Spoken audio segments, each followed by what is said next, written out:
আম আদমি পাৰ্টি অসমে প্ৰথমবাৰৰ বাবে পঞ্চায়ত নিৰ্বাচনত অৱতীৰ্ণ হ'বলৈ গৈ আছে। ইতিমধ্যে আমি দেখিছোঁ ৰাজ্যখনৰ পূৰ্বৰ পঞ্চায়ত নিৰ্বাচনসমূহত প্ৰতিষ্ঠিত ৰাজনৈতিক দলসমূহৰ প্ৰাৰ্থী আৰু তেওঁলোকে জয়লাভ কৰিছে। কিন্তু যোৱা পঞ্চায়ত নিৰ্বাচনবিলাকৰ পঞ্চায়তসমূহৰ যি কাৰ্যকলাপ, যি কাম কাজ, এই কাম কাজলৈ লক্ষ্য কৰিলে দেখা যায় যে অজস্ৰ দুৰ্নীতি আৰু অনিয়মেৰে পঞ্চায়তসমূহ কাৰ্য পৰিচালনা কৰিছে। আমি আম আদমি পাৰ্টিয়ে এই কাৰণেই পঞ্চায়ত নিৰ্বাচনত অংশগ্ৰহণ কৰিব বিচাৰিছোঁ। আমাৰ লক্ষ্য এটাই থাকিব যে দুৰ্নীতিমুক্ত পঞ্চায়ত গঠন কৰা আৰু গাঁও এলেকাসমূহৰ একেবাৰে যি ৰুৰেল যিসমূহ সমস্যা, এই সমস্যাসমূহক উপযুক্ত স্থানত উপস্থাপন কৰা, প্ৰতিনিধিত্ব কৰা, এইসমূহ কাম আমি অনুভৱ কৰোঁ যে যথোচিতভাৱে সম্পন্ন হৈ উঠা নাই।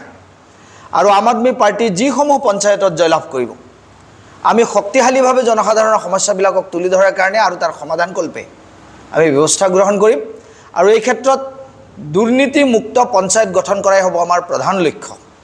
আমি দেখিছোঁ ইয়াৰ আগতে কংগ্ৰেছ দল বা বিজেপি দলৰ যিসমূহ পঞ্চায়ত, এই পঞ্চায়তসমূহৰ দুৰ্নীতিলৈকে যদি আঙুলিয়াও, নাবুত নাচৰুত ধৰণে দুৰ্নীতি এই সময়ত সংগঠিত হৈছে। একেবাৰে সাধাৰণতকৈ সাধাৰণ কামৰ ক্ষেত্ৰত আবণ্টিত ধন আৰু কামৰ যি নমুনা, এই দুইটাই পৰীক্ষা কৰিলে দেখা যায় যে আবণ্টিত ধন আৰু কামৰ লগত কোনোৱে সামঞ্জস্যতা নাই।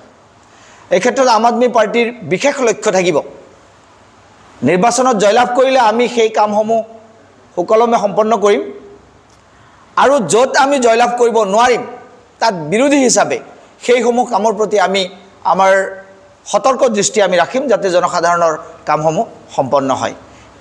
পঞ্চায়ত নিৰ্বাচন সন্মুখত ৰাখি এই হৈছে আমাৰ দলৰ নীতিগত স্থিতি আৰু আমাৰ ৰণনীতি। ইতিমধ্যে উল্লেখ কৰিছে আমাৰ বৰপেটা জিলাৰ নিৰ্বাচন সংক্ৰান্তীয় যি আমাৰ তত্ত্বাৱধায়ক জছিম খান ডাঙৰীয়া, তেখেতে কৈছে যে আমাৰ প্ৰতিটো জিলা পৰিষদৰ কাৰণে প্ৰাৰ্থী তালিকা ইতিমধ্যে প্ৰস্তুত, আবেদন পত্ৰ আমি লাভ কৰিছোঁ। আঞ্চলিক পঞ্চায়তসমূহৰ ক্ষেত্ৰতো আমি আবেদন পত্ৰ লাভ কৰিছোঁ প্ৰায় কেইখনতেই। আমি খুব কম সময়ৰ ভিতৰতে দলে বাছনি কৰি যিসমূহ প্ৰাৰ্থীক আমি যথোপযুক্ত বুলি অনুভৱ কৰোঁ আৰু এই দুৰ্নীতি বিৰোধী সংগ্ৰামৰ কাৰণে শক্তিশালী প্ৰতিদ্বন্দ্বিতা আগবঢ়াব পাৰিব, সেইসমূহ প্ৰতিদ্বন্দ্বীকে আমি নিৰ্বাচনত আগবঢ়াম। আমি নিশ্চিতভাৱে ক'ব পাৰোঁ যে আমি বহুকেইখন পঞ্চায়তত খুব শক্তিশালীভাৱে আমি প্ৰতিদ্বন্দ্বিতা আগবঢ়াব পাৰিম আৰু জয়লাভ কৰিম। আমি কিবা প্ৰশ্ন থাকিলে সুধিব পাৰে। হয়তো আপোনালোকে জানে যে আম আদমি পাৰ্টি পাঞ্জাবত চৰকাৰ আছে, দিল্লীত চৰকাৰ আছিল, হয়তো কিছুদিন আগতে হয়তো দিল্লীত আমাৰ পাৰ্টি হাৰি গ'ল। কিন্তু দিল্লীত যেতিয়া আম আদমি পাৰ্টি চৰকাৰ আছিল, দিল্লীৰ উন্নয়ন আপোনালোকে নিজেই দেখা পাইছে। স্কুলৰ পৰা আৰম্ভ কৰি আপোনাৰ ইলেক্ট্ৰিচিটি, তাৰপিছত ৰাস্তা ঘাট, তাতে যিখিনি পৰিৱৰ্তন তেওঁলোকে কৰিছে, ঠিক আমাৰ অসমতো আম আদমি পাৰ্টি আমি সেইটো লক্ষ্যৰে আমি আম আদমি পাৰ্টি অসমত সোমাইছোঁ। তাৰে ভিতৰত আপোনালোকে পঞ্চায়ত, তাৰপিছত কাউন্সিলৰত যদি আপোনালোকে চাই, আমাৰ গুৱাহাটী মিউনিচিপালিটি কৰ্পৰেশ্যনত আমাৰ এজন কাউন্সিলৰ জিকিছে আৰু সেইজন কাউন্সিলৰ আণ্ডাৰত যিখিনি এলেকা পৰিছে আপোনালোকে দেখা পাব তাতে কোনো ধৰণৰ দুৰ্নীতি নাই। তাতে খালি উন্নয়ন, ৰাস্তা ঘাট আদি কৰি আপোনাৰ ৰাস্তাত যিটো ইলেক্ট্ৰিচিটি লাইট যিটো হয়, সেই লাইটৰ পৰা আৰম্ভ কৰি ৰাস্তা ঘাট তাতে কিমান ধুনীয়া আৰু তাতে কোনো ধৰণৰ দুৰ্নীতি আপোনালোকে নিজে দেখা পাইছে। ঠিক তেনেদৰে আমিও পঞ্চায়তত যাতে দুৰ্নীতিমুক্ত আমি এজন প্ৰাৰ্থী বাছনি কৰি আমি জয় কৰিব পাৰোঁ, সেই হিচাপত আমি আমাৰ পঞ্চায়ত নিৰ্বাচনৰ কাৰণে আমি প্ৰাৰ্থী প্ৰক্ষেপ কৰিছোঁ।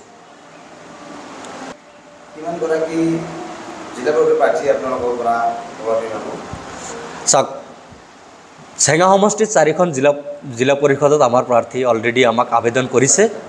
আপোনাৰ পাকা বেতবাৰীত মোটামুটি 4খনেই আহিছে, আজি 3খন আহিছিল, আজি এখন মানে অলৰেডি এই মাত্ৰ অলপ আগতে আহিছে, তো আল্টিমেটলি 4খন আহিছে। আপোনাৰ মন্দিৰ সমষ্টিৰ পৰাও আহিছে, আপোনাৰ ইপিনে কি বৰপেটা সদৰ সমষ্টিৰ পৰা 3খন আহিছে। আমিতো 10খনতো জিকাৰ কাৰণে আমি 100% আমি প্ৰস্তুত আছোঁ যে 10খন আমাৰ প্ৰাৰ্থী মানে জিলা পৰিষদৰ প্ৰাৰ্থী আমাৰ জয়ী হ'ব। বাকীখিনি আমাৰ প্ৰতিনিধিত্ব হ'ব তীব্ৰ বৰপেটা জিলাত।